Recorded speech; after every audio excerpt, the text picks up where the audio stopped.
Lionel Messi has won the Ballon d'Or for a record 7th time, and the Barcelona duo of Alexia Putellas and Pedri were crowned the best women's and young player in the world, respectively. Let's get more reaction to this now. We're joined by Semra Hunter. Semra, we're sorry that we missed you yesterday, but we're delighted that you're on today. Actually, it's better timing after all of this Barcelona news as well. Messi was, of course, at Barcelona for the first half of the year anyway. 7th title for him. It's unlikely that will ever be beaten. Is he the greatest player of all time for you, at least in our lifetime?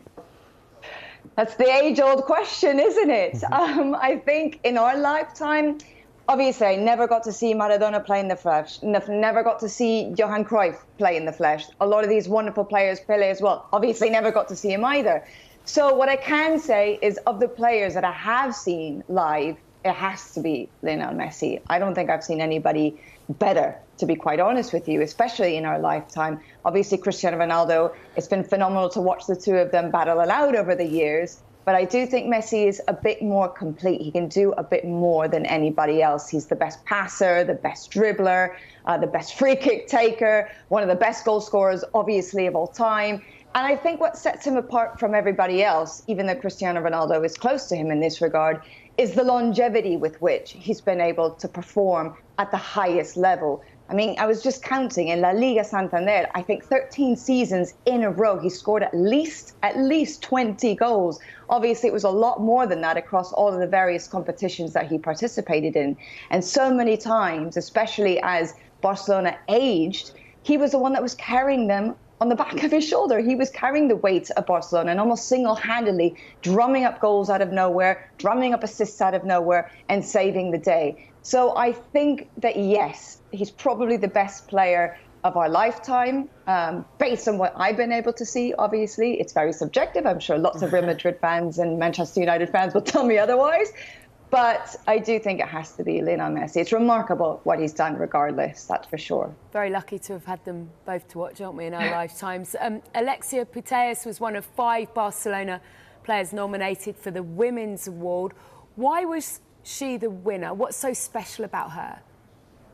She's a tremendous footballer. She's won everything under the sun. 2021 really has been her year. She's been such a pivotal player, not just for Barcelona, but for the Spanish national team. She's the captain of both sides. She's the highest scoring midfielder in Europe. She's scored 41 times, I think it is, and provided 32 assists. She's everywhere in the demolition job that Barcelona have been laying on everybody that they have in front of them. They've just been scoring goals for fun. This is a remarkable Barcelona side. They've also won everything on a collective level. They won the Cup, they won the Women's Champions League, they won the League. She's also won everything on an individual level too. So she really is a very unique player and someone who is so special, I think, not just to Barcelona, but to Spanish football in general. She's obviously very, very highly regarded now that she's won the Ballon d'Or, the first female to do so from Spain, only the second footballer overall to ever win the Ballon d'Or. The last time was Luis Suarez, not the Uruguayan Luis Suarez, the original one from Spain in 1960. He picked up that award. So there's a lot of pride in what she's been able to do. I think not just from here in Barcelona, but Spanish football fans all around the country, really. They're making a very big deal out of it, and she deserves it. So it's very nice to see. Well, talking about Barcelona and Spanish, that takes us on to Pedri, who won the Young Player of the Year award. How long is it until he wins the Ballon d'Or? Well, it's a good question. I mean, he's the first player to ever be nominated for the Ballon d'Or, for the Golden Boy, and for the Kopa Trophy, I think, ever in history. And he won 2 out of the 3, which is not too bad. He's only just turned 19, I think, last week or not too long ago. He's still very, very young. That's the thing. So we need to be patient. We need to see what will happen throughout the course of his development and make sure he didn't get burnt out too soon. He's been injured for quite some time now. It was only inevitable that he was going to need to take a rest. He had played so many games in a row. I think it was somewhere between 75 and 80 games between Barcelona and the Spanish national team.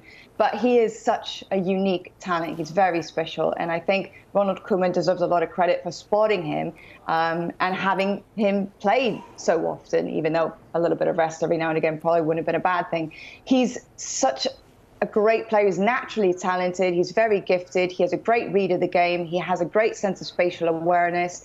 He has no fear. He's very dynamic, energetic, and he's great in the creation and the build-up of attacking play for Barcelona. Previously, in the last season, he was linking up very well with the likes of Antoine Griezmann or Lionel Messi.